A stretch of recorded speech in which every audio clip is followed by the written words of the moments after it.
چونکہ ابھی تک ہمیں گھر میں داخل ہونے کی اجازت نہیں دی جا رہی اور ہمیں در بدر کیا گیا. ہمیں یہ کہا جا رہا ہے کہ آپ علاقہ چھوڑ کے چلے جائیں یہاں سے. میں بچوں اور ماں کو لے کر کہاں چیز مسلح افراد نے ہمارے گھر کے علیزئی گیٹ کے مین گیٹ کو توڑ کر 3 گاڑیاں جو کالی شیشوں میں اندر تک آئے.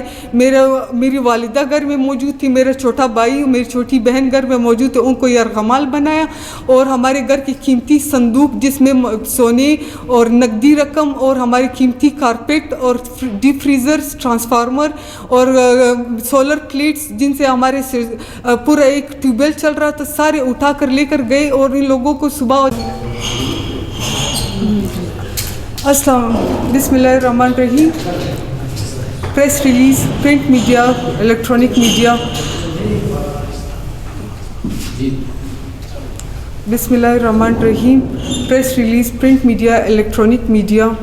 السلام علیکم تمام صحافی حضرات. میں ڈاکٹر رائلہ سمیع اللہ, میں ڈاکٹر صدیق اللہ, پروفیسر ڈاکٹر صدیق اللہ ترین کی بھتیجی ہوں. قوم ترین.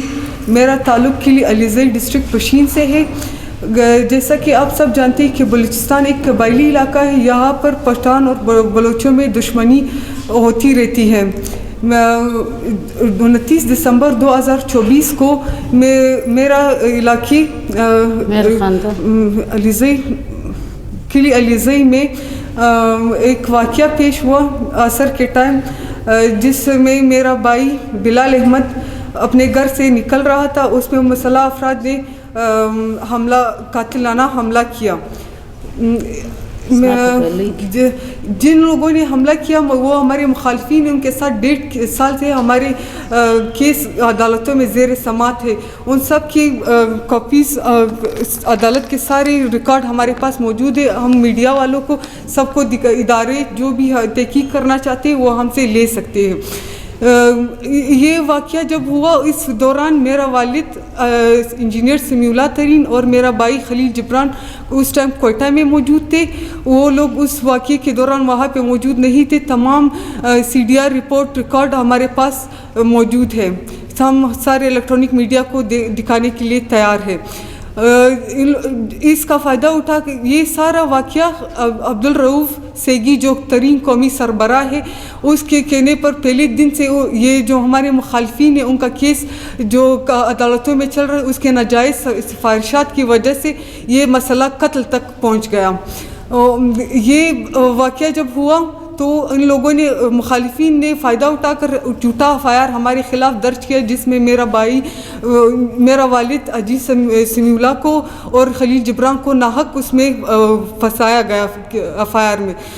جی عبدالرؤف ترین نے جا کر جو ترین سربراہ ہے قبائل کا وہاں پہ جا کر جنازے میں قبرستان میں میرے بھائی اور میرے والد کے خلاف سخت بیان کیا. اس میں اس نے یہ کہا کہ جن پہ FIR کاٹی گئی ہے ان کے خلاف جو شہید ہوئے ہیں وہ ہمارے اپنے خاندان کے ہمارے عزیز ہیں. میں ان کے لیے بہت شدید افسوس ہے مجھے.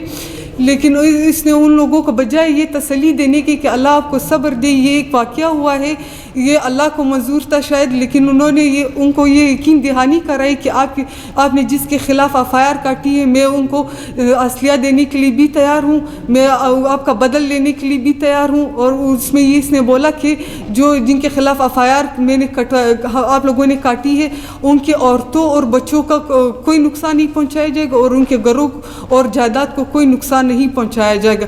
جبکہ اس کے مسئلہ اس کے برعکس ہوا.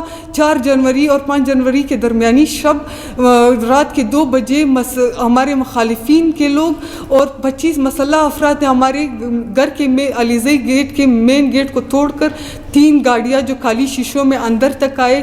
میری والدہ گھر میں موجود تھی, میرا چھوٹا بھائی اور میری چھوٹی بہن گھر میں موجود تھے, ان کو یرغمال بنایا اور ہمارے گھر کی قیمتی صندوق جس میں سونے اور نقدی رقم اور ہماری قیمتی کارپیٹ اور ڈیپ فریزرز, ٹرانسفارمر اور سولر پلیٹس جن سے ہمارے پورا ایک ٹیوب ویل چل رہا تھا, سارے اٹھا کر لے کر گئے. اور ان لوگوں کو صبح ہوتے ہی گھر سے نکالا گیا ہے اور ان لوگوں نے گھر میں شدید توڑ